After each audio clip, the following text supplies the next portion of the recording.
नमस्कार दोस्तों, राम राम सभी को। मैं और मेरी राजनीति पे आप सभी का स्वागत है। दोस्तों, अब हर पार्टी के कैंडिडेट क्लियर हो गए और 25 मई को हरियाणा की 10 की 10 लोकसभा सीटों पर चुनाव है। इस चुनाव में आप लोगों को फैसला करना है कि आपकी वोट से किसे हम 10 सीट देंगे, किसे हम 4 सीट देंगे, किसे 6 देंगे, किसको प्रधानमंत्री नियुक्त करना है। यही चीज़ अभी सामने आ रही है। इनमें पार्टियां हर जगह हैं। एक जिसका पीछे बहुमत है वो बीजेपी पार्टी है, जिसकी पीछे 10 की 10 सीट हरियाणा से थी।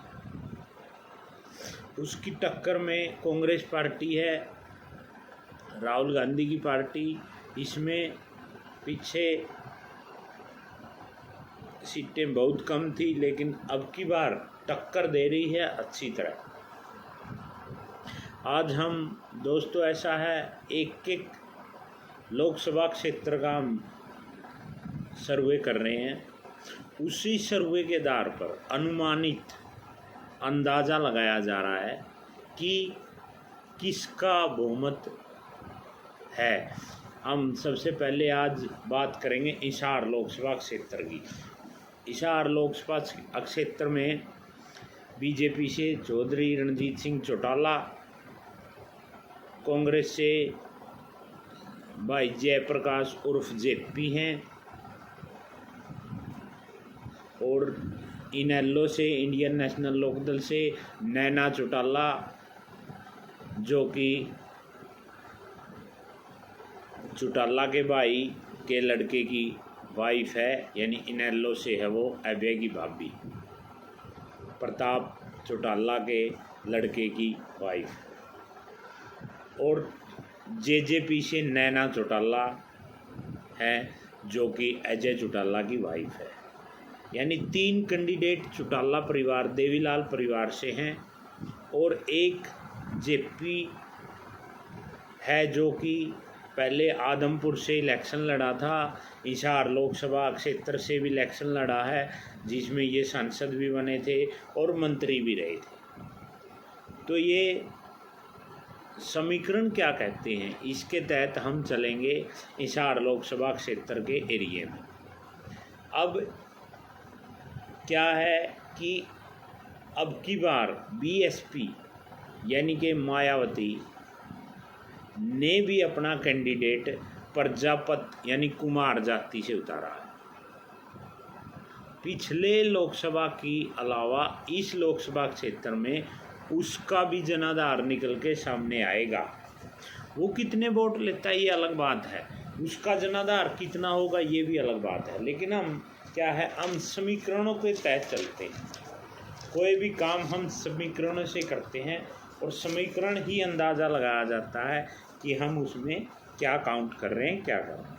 तो जैसे हिसार लोकसभा है, हिसार लोकसभा में 3 डिस्ट्रिक्ट 3 जिलों से मिलकर बना है। इसमें हिसार ज़िला, भिवानी ज़िला और जींद डिस्ट्रिक्ट यानी जींद ज़िले का एक हल्का इसमें आता है। तो कहने का मतलब है कि 3 जिलों से मिलकर ये हल्का बना है। तीनों के समीकरण के हिसाब से 2019 के अनुसार देखा जाए तो हिसार लोकसभा क्षेत्र में 9 हल्के आते हैं। जींद का उचाना आता है, भिवानी का भवानी खेड़ा आता है, और बाकी हिसार डिस्ट्रिक्ट से आते हैं। नलवा हो गया, आदमपुर हो गया, हिसार हो गया, आंसी, उकलाना, बरवाड़ा और नरनौंद। तो ये चीज़ें इसके अंदर 9 हल्के आते हैं। उचाना कला, आदमपुर, उकलाना, नरनौंद, आंसी, बरवाड़ा, हिसार, नलवा चौधरी, भवानी खेड़ा, ये हल्के हैं हिसार लोकसभा क्षेत्र के। 2019 के हिसाब से जातिगण जो समीकरण होते हैं या जातिगण जो वोट बैंक है, उसके हिसाब से 15,76,000 वोट टोटल हैं हिसार लोकसभा क्षेत्र में। और 2019 में जब मोदी लहर थी उस समय में 72.43% वोट पोलिंग हुआ था, यानी 11,81,878 वोट पोल हुए थे। उसमें से ब्रजेंद्र सिंह को 6,03,289 वोट मिले थे, जो बीजेपी से सांसद थे। उनको 51.13% वोट अकेले को प्राप्त हुए थे, बीजेपी पार्टी को। और दुष्यंत चौटाला जो कि इनेलो से थे, उसको 2,89,089 यानी 2,89,221 वोट प्राप्त हुए थे, 24.51% दुष्यंत चौटाला को मिले थे। भव्य बिश्नोई जो कांग्रेस से थे, कांग्रेस के कैंडिडेट थे, उनको 1,84,369 वोट प्राप्त हुए थे, यानी कि 15.63%। सुरेंद्र शर्मा जो बीएसपी यानी हाथी वाले मायावती की पार्टी से थे, उनको 45,190 वोट मिले थे, यानी 3.83%। नोटा पे 2,957 वोट गिरे थे, यानी कि उनको कोई भी कैंडिडेट या कोई भी पार्टी पसंद नहीं थी, इसलिए उनको 0.25% गिरे थे। तो टोटल वोट 2019 में 11,81,878 पोल हुए थे, जो 72.43% था। उसमें से ब्रजेंद्र सिंह की जीत 3,14,068 से हुई थी, जो कि 26.62% थी। अब बात करते हैं जातिगण क्या होता है, जिसमें कि जाति बहुल्य है। तो जैसे हिसार लोकसभा क्षेत्र है, हिसार लोकसभा क्षेत्र में जाट बहुल्य वोट बैंक है। तो मान ली काउंटिंग भी जाट की ही की जाती है कि इसमें जाट ज़्यादा है और इनका ही जनाधार है। तो Jat vote bank 5 lakh vote है 2019 के तहत। जाट जाति के 5 लाख वोट हैं, यानी कि 33% वोट अकेले जाट जाति ले रखी है। कुमार जाति है जो 70,000 वोट हैं उनके, वो भी 5% ले रखी है। ब्राह्मण जाति है जो, उसके 1,80,000 वोट हैं, जो कि 15% है। पंजाबी समाज है जो, उसके 36,000 वोट हैं, 65,000 वोट हैं उनके, वो 4% है। और बिश्नोई समाज है जो, उसके 36,000 वोट हैं, जो कि 2.2% है। लेकिन दोस्तों अब आ गया पिछड़ा वर्ग, यानी कि अनुसूचित जाति, जिसको हम कि SC BC समाज बोलते हैं, SC ही बोलते हैं, BC नहीं। तो ये कैटेगरी है, ये 4 लाख वोटर हैं हिसार लोकसभा में, जो कि सारा का 23% बनते हैं। यानी जो टक्कर का मुकाबला होता है जाट और पिछड़े वर्ग में है। यदि ये अलग अलग दोनों होते हैं, यानी पिछड़ा वर्ग एक साइड हो जाता है और जाट एक साइड हो जाता है, तो टक्कर हो जाती है। उसमें जैसे कुमार, ब्राह्मण, पंजाबी, बिश्नोई ही फैसला करेंगे कि किसको जिताना है।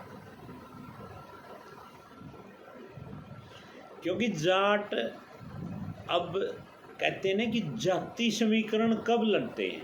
जाति समीकरण लड़ते हैं जब कोई कैंडिडेट जाट नेता है तो वो जाट की तरफ जाता है, ब्राह्मण नेता ब्राह्मण की तरफ जाता है, या पंजाबी नेता पंजाबी की तरफ जाता है। ये ऐसे समीकरण होते हैं जिनका हम अंदाज़ा लगाते हैं, अनुमान लगाते हैं।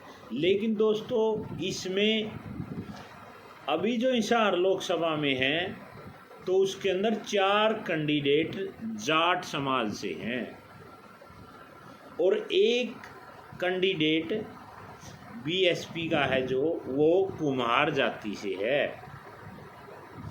अब ये अंदाज़ा आप लगा सकते हो, यदि उस 5 लाख के अंदर सपोज करो यदि 73% पोलिंग होती है हिसार लोकसभा में, तो 11-12 लाख पोल होंगे वोट। 73% में 12 लाख के आसपास पोल होंगे, और 12 लाख में से कितने वोट किसको प्राप्त होंगे? ये बड़ा चक्कर वाली बात होती है। अभी कुछ साथी कह देते हैं कि भाई जेपी जीतेगा, कुछ कह देते हैं रणजीत चौटाला जीतेगा, कुछ लोग ऐसे ही तथ्य पे चलते हैं। होता है, जीत हर आदमी की होती है। पीछे 2-3 इलेक्शन पहले की बात है, विधानसभा में एक फूल वाली पार्टी थी कोई, जयललिता की नहीं, इसकी क्या नाम है, ममता बनर्जी की, तो तृणमूल कांग्रेस पार्टी, उसका कोई कैंडिडेट खड़ा था उचाना हल्का से, तो अपना साथी था वो, यानी कि साथी घूम फिर के हो गया था और हमारे गांव में आया, उसको चाय पानी पिलाई। तो उसको मैंने पूछा कि दोस्त क्या चल रहा है, यानी कि आपका इलेक्शन कैसा? उसने कहा कि लोगों की सुने तो मैं जीत रहा हूँ, लेकिन ये सुनने के बाद जब वोट होती है तो उस समय पता नहीं कहाँ जाते हैं। तो समीकरण कहीं भी जा सकते हैं, किसी की तरफ भी जा सकते हैं, इसका सिर्फ हम लोग अनुमान लगा सकते हैं, अनुमान के अलावा कुछ नहीं।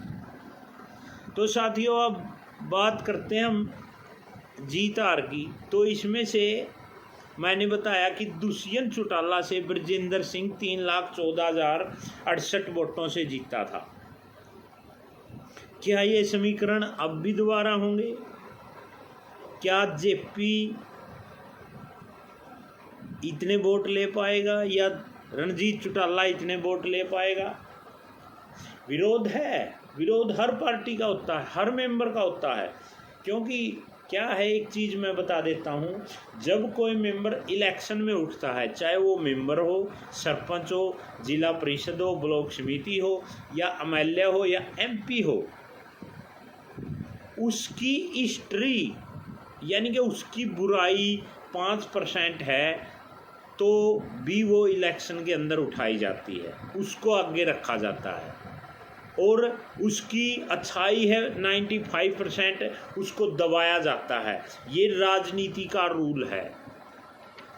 जो भी साथी इसमें सुनने की हिम्मत रखता वही इलेक्शन में खड़ा होता है, क्योंकि बुराई को आगे करके चलते हैं लोग, विपक्ष वाले, यानी उसके दबंदी, कहने का मतलब कि उसके दुश्मन कह लो या जो भी है, उसके खिलाफ लड़ने वाले, चुनाव लड़ने वाले, दुश्मन तो नहीं कह सकते लेकिन फिर भी उसके खिलाफ चुनाव लड़ने वाले। अब जैसे चल रहा है कि किसानों का खिलाफत है बीजेपी से, यानी कि जो आंदोलन हुआ या जो समीकरण हुआ उसके तहत किसान नाराज हैं बीजेपी से, और अब कैंडिडेट कांग्रेस का जेपी है। इन हल्कों के हिसाब से क्या समीकरण बनने जा रहा है? यदि, अब मैंने क्या बोला, एक चीज बोला कि एक हमारे साथी प्रजापति जी उठे हैं जो कि बीएसपी से हैं, वो कुमारों के वोट लेंगे लगभग, यानी कहने का मतलब जितने पोल होंगे 70,000 पोल वोट हैं उनके, 70,000 में से यदि पोल 50,000 भी होते हैं तो 50,000 के 50,000 लगभग वोट वो उनके लेंगे। फर्स्ट बात है, पिछले 2019 के इलेक्शन में 45,190 सुरेंद्र शर्मा के आए थे जो बीएसपी से कैंडिडेट था। हम अनुमान लगा रहे हैं, ये नहीं किसी को जीत आ रहे हैं या जीतने के लिए बोल रहे हैं, अनुमान 45,190 जब ले रहा था वो, तो अब की बार 45,000 वोट कुमारों के कुमार ले रहे हैं, यानी कि फाइट कहीं की कहीं उठ के चल रही है। यानी कहने का मतलब मेरा ये हो गया कि 90,000 वोट बीएसपी वाला ले रहा है, जो कि अनुमान से अधिक है हिसार लोकसभा में। यदि वो 90,000 वोट लेता है तो ये वोट किसके कटेंगे? हर जाति से हर मेंबर वोट लेता है, ये सच्चाई है, ये झूठी बात नहीं है। क्योंकि किसी का किसी के साथ संबंध है, किसी का किसी के साथ संबंध है, वो अपने प्रेशर से उनको दिलाएगा। लेकिन इसके बारे में विचार बहुत गहन तरीके से सोचना है। अब पंजाबी लोग कहते हैं कि पंजाबी मनोहर लाल खट्टर पंजाबी बनने के बाद सीएम, जितने पंजाबी हरियाणा में वोट हों वो सारे बीजेपी पे जा रहे हैं। समीकरण देखिए कहाँ की कहाँ चल रहे हैं। यही बात बड़े गौर से सोचने की है, बड़े अजीब तरीके की बात है। यदि यही समीकरण बनता है तो कौन जीतेगा? अब आई जाट समाज की बात। जाट समाज में 5 लाख वोट हैं। यदि मान के चलो वो 70% पोलिंग करते हैं तो करीब 3 साढ़े 3 लाख पोल होते हैं, या कहने का मतलब 3.5 से 4 के बीच में। यदि 3 से 4.5 लाख वो पोल करते हैं तो क्या वो सारे के सारे जेपी को जाएंगे? क्या जाटों में रणजीत चौटाला का सेंधमारी होगी? क्या नैना चौटाला और सुनैना चौटाला भी कुछ वोट लेंगे जाट जाति से? 4 लाख वोट यदि पोल होते हैं टॉप की पूरे टॉप की वोटिंग से, यानी परसेंटेज टॉप की होगी पोलिंग। तब यदि 4 लाख में से रणजीत चौटाला लेता है, नैना चौटाला लेती है और सुनैना चौटाला लेती है, तो जेपी के पक्ष में कम वोट आने के चांस हो जाते हैं। फिर आता है पिछड़ा वर्ग। बिश्नोई समाज है जो 36,000 वोट हैं उनके, वो कहाँ जा रहे हैं? अब कुछ साथी कह रहे थे कि कुलदीप बिश्नोई बीजेपी से नाराज़ हैं क्योंकि उसको टिकट नहीं मिली।